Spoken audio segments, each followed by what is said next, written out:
It's important to remember that the average egg price that we expect to spend at the grocery store is about $2 a dozen. Now, as of this week, egg prices are sitting at about $4.90 a dozen, so that feels very elevated. We need to remember that the egg industry is extremely talented at predicting demand. It's not like they forgot that Easter season is coming, right? What can happen is usually they plan ahead and they develop some type of layered flock system that prevents that nasty spike in egg prices. Now this year, because we've had such a dramatic influence of the avian influenza in terms of the supply of eggs, it's not unlikely to assume that we'll see an increase in egg prices due to the Easter season.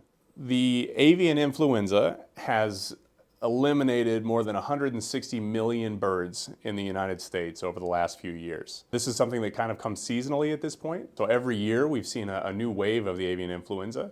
Keep in mind that to grow an egg, we have to have a flock that usually takes about 6 months to develop.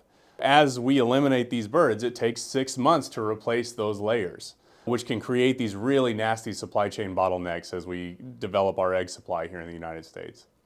One thing that I do think that consumers can really take advantage of in this moment is creativity.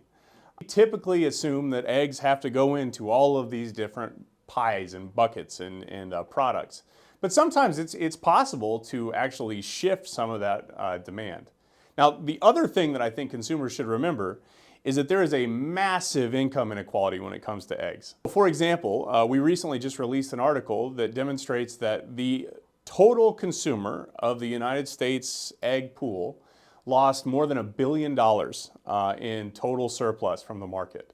Now, that hurts the higher income consumers, but it really hits the pocketbooks of the lower income consumers.